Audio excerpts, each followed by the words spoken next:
Hello, I'm Robert Costa, and this is the Washington Week podcast. The State of the Union address is next week, Tuesday, after a 35-day shutdown and with negotiations to avert another, they're pretty much going nowhere. So what is the State of the Union? We have a great panel assembled to break it all down. Peter Baker, Chief White House Correspondent for The New York Times. Shauna Thomas, Washington Bureau Chief for Vice News. Nancy Cordes, Chief Congressional Correspondent for CBS News. And Bob Woodward, Pulitzer Prize-winning reporter and author and associate editor at The Washington Post. The annual State of the Union address is an event infused with history and politics. Last year, women there wore black to honor the Me Too movement. Guests are often invited by both sides to make a political point. This year, an undocumented worker, a former employee at one of the president's clubs, will be in the audience. The first DACA recipient to become a Rhodes Scholar will also be there. Democrat Stacey Abrams, who narrowly lost her bid to be the first African-American female governor, will give the Democratic response. The president had this to say about Ms. Abrams. Oh, I campaigned against Stacey Abrams. I know that President Obama campaigned for her, Michelle Obama campaigned for her, and Oprah campaigned for her. And all Brian had was me. And he won fairly easily, fairly easily. I hope that she does a good job. I mean, I respect her. I don't know her. I haven't met her, but I hope she does a good job. Nancy, based on your reporting, roaming around the Capitol, talking to lawmakers, what do they want to hear from the president, the Republicans? Well, they'd like to hear him make a case for an agenda that goes beyond a border wall, because frankly, most Republicans don't share his passion for a wall. And, his single-minded focus on this has really sucked a lot of the oxygen out of the room and has prevented them from advancing the rest of their agenda on Capitol Hill. They don't see it as a winning issue for them. They've seen all the public polling that blames him and Republicans for the shutdown more so than Democrats. They don't think that declaring an emergency or, heaven forbid, another shutdown is going to be any better for them. So they would really like to move off of this issue and on to something else. But the more time that goes on, the more the president digs in. So I think that they expect that he will spend a significant amount of time in this State of the Union saying the kinds of things that we heard him say in interviews with people like Peter this week, that he believes that this is the defining security issue that the U.S. is facing, and that there will be terrible ramifications if this wall isn't built. If anything, he seems to be getting more dug in. Shauna, what about the moment for Speaker Pelosi and Stacey Abrams? I think for Speaker Pelosi, one of the reasons why it would be so awkward to have had the State of the Union during the government shutdown is that she would have had to sit behind him as he was talking about the State of the Union, and the State of the Union part of it was shut down. But it will show that they are in some ways on equal footing. He is coming to her house to give that State of the Union. She is allowing him to do that. It'll be interesting to see her face and the reactions on that.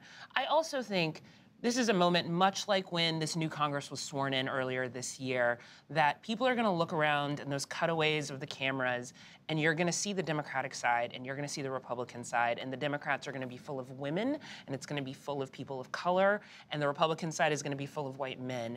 And that contrast, especially as the president is talking about immigration, is going to be quite stark. As for Stacey Abrams, giving the Democratic response it's terrible. It's a terrible assignment. Or giving the response in general. It's not just Democrats. It's whoever's on the other side. They couldn't find anybody who actually has an office to give it. Exactly. And also, the pomp and circumstance of the State of the Union, no matter who is president, is great. The lighting is great. The circumstances are great. And then you are always going to cut to someone in a diner or someone coming down the stairs of their house. There's no way to win on this one, just on the pure optics. It's not good. Marco Rubio, I remember that, Senator Rubio. But I'm hoping for the best. Well, the Democrats would love to see Stacey Abrams run for Senate in Georgia in 2020. So this is her chance to kind of get out there in some ways. But let's face what this is and who Trump is. He truly has become, looking at your wonderful interview with him, he is America's talk show host.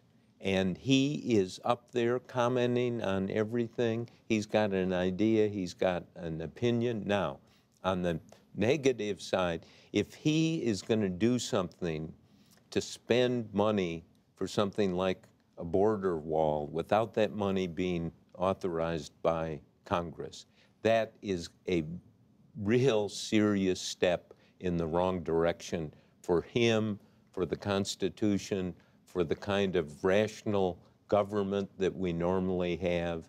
And so to pull that trigger is going to be a big deal. And he kind of intimated to you that he's going to do that, right? I mean, what's that going to mean in the end? Not good for anyone. But maybe he wants, if he's a theatrical person politically, maybe he wants that moment at the State of the Union to declare a national emergency. It might be. We asked him whether he would let the current talks play out first, and he said, yes, I'll wait till February 15th. He could obviously do it. I don't think he will, but he does like the State of the Union. He is a showman, right? He is theatrical. It is actually, we're told by advisors, one of the reasons he agreed to reopen the government, because he didn't want to lose this moment. It's the best moment of the year for a president where they get to outline their agenda. The trick is, it's going to be, what we hear, a mix of confrontation and conciliation, right? He will at least try, according to his aides, say things like, we can work together on infrastructure, we can work together on prescription drugs. There are things that a President Trump and a Democratic House, anyway, could find in common. But as long as this festering sore of the border wall fight is there, that's going to still dominate and make it hard for him to make that pivot. I do think that the State of the Union loses a little bit of its power when you're in divided government, because when Republicans controlled the White House, the House, and the Senate, you're parsing every sentence because you're looking for clues about what he and the party writ large are going to do over the next year. You know, now he's not going to be able to do a lot of those things anyway, no matter how he talks about them.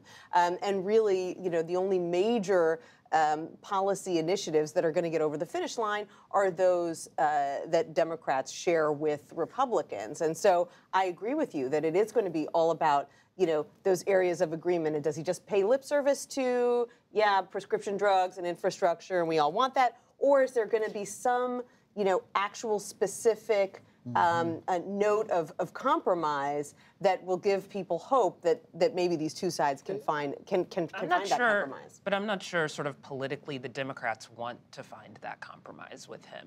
Even on things like infrastructure and prescription drugs that we all kind of agree are issues that need to be dealt with in this country. Part of the wall issue and part of making it a moral issue is about, to many of them, the wall is seen as racist because of his rhetoric beforehand. And it is hard, especially with some of these freshman Democrats, to separate that from anything else that they have to do. Right. He's a toxic figure on the left, and any compromise with him by leadership will only get the Nancy Pelosi leadership in trouble with, you know, the AOCs of the Congress. And the Democratic Party is already getting a little bit of a riptide from the 2020 presidential race. Exactly. There's already 1,000 senators running for president on the Democratic side. That is not an exact number, clearly. But they are not, they can't really, in a Democratic primary, be seen as compromising with the President of the United States, at least not currently. Bob, yeah, where's the high road in this? I'm not sure. I haven't found one. What about the no road, Bob? I mean, you've been a student of the presidency, a reporter on the presidency for so long, and I wonder, has the State of the Union been played out? Nancy Pelosi, the Speaker, canceled it for a couple weeks, and some observers said... And there were lots of people just sad and